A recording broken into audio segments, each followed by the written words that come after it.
নমস্কার বন্ধুরা, হাউসওয়াইফ মনিকা চ্যানেলে আপনাদের সবাইকে স্বাগত। আজ এসছি লাউ চিংড়ির রেসিপি নিয়ে। একঘেয়ে লাউ চিংড়ি খেতে যখন ভালো না লাগে তখন আমি কিভাবে লাউ চিংড়ি বানিয়ে থাকি সেটাই আমি আজ আপনাদের সঙ্গে শেয়ার করব। চলুন তাহলে দেখে নেওয়া যাক আমার আজকের ভিডিওটি। রেসিপিটার জন্য ছোট সাইজের একটা লাউ আমি ডুমো ডুমো করে কেটে নিয়েছি। লাউ কাটার আগে খুব ভালো করে ধুয়ে খোসা ছাড়িয়ে তারপর ডুমো ডুমো করে কেটেছি। প্রথমে চিংড়ি মাছগুলি ভেজে নেব। তার জন্য কড়াইয়ে দিয়ে দিলাম সরিষার তেল। তেলে সামান্য একটু লবণ দিয়ে কড়ার গায়ে খুব ভালো করে মাখিয়ে নেব। এখন ধুয়ে নেওয়া চিংড়ি মাছগুলো দিয়ে দেওয়ার পর খুব ভালো করে ভেজে নেব। সামান্য একটু নেড়েচেড়ে এর মধ্যে দিয়ে দিলাম পরিমাণ অনুযায়ী হলুদ। আগে নুন দেওয়া ছিল, তাই আমি এখন আর নুন দিলাম না। এখন আস্তে আস্তে ভালো করে ভেজে নিতে হবে। চিংড়ি মাছগুলি ভাজা হয়ে গেছে, এখন কড়ার থেকে নামিয়ে নেব।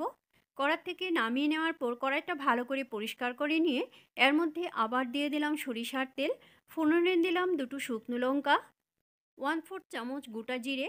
এখন ফোড়ন ভালো করে ভেজে নেব। ফোড়ন ভালো করে ভেজে নেওয়ার পর দিয়ে দিলাম আগে থেকে কেটে রাখা লাউ। লাউ দেওয়ার পর সঙ্গে সঙ্গে একটু নেড়ে দেব, তাহলে ফোড়নটা পুড়ে যাওয়ার আর কোনো সম্ভাবনা থাকবে না। এখন এর মধ্যে দিয়ে দিলাম পরিমাণ অনুযায়ী হলুদ আর স্বাদ অনুসারে লবণ। লবণ আর হলুদ দেওয়ার পর এখন ভালো করে নেড়ে দেব। তারপর চুলার ফ্লেমটা একদম লোতে করে ঢাকা দিয়ে দেব। লো ফ্লেমে প্রায় 7-8 মিনিট ঢেকে রাখার পর এখন ঢাকনা সরিয়ে ভালো করে নেড়ে দেব। দেখুন লাউ অনেকটা ভেজা ভেজা লাগছে আর অনেকটা সফটও হয়ে এসেছে। এখন আর ঢাকার কোনো প্রয়োজন নেই। এখন আস্তে আস্তে নেড়ে লাউয়ের জল শুকিয়ে ভাজা ভাজা করে নেব। দেখুন লাউয়ের জল শুকিয়ে গেছে আর অনেকটা ভাজা ভাজা হয়ে এসছে। এর চেয়ে বেশি ভাজার আর কোনো প্রয়োজন নেই। এখন আমি এর মধ্যে জল দিয়ে দিলাম। জলের পরিমাণটা একটু বুঝে দিতে হবে। লাউ কীরকম সেদ্ধ হবে সেই অনুসারে জলটা দিতে হবে। দিয়ে দিলাম দুটো ফাটিয়ে নেওয়া কাঁচা পাকা লঙ্কা। আপনারা যদি ঝাল পছন্দ করেন তাহলে লঙ্কার পরিমাণটা বাড়িয়ে দেবেন। আমি এখানে খুব বেশি ঝাল করব না, তাই আমি দুটো লঙ্কা দিয়েছি। ফেনা আসতে শুরু করেছে, এখন এর মধ্যে ভেজে রাখা চিংড়ি মাছগুলো দিয়ে দিলাম। এখন আবার ভালো করে নেড়ে সব কিছু মিশিয়ে দেব। তারপর চুলার ফ্লেমটা লো টু মিডিয়ামে করে ঢাকা দিয়ে দেব।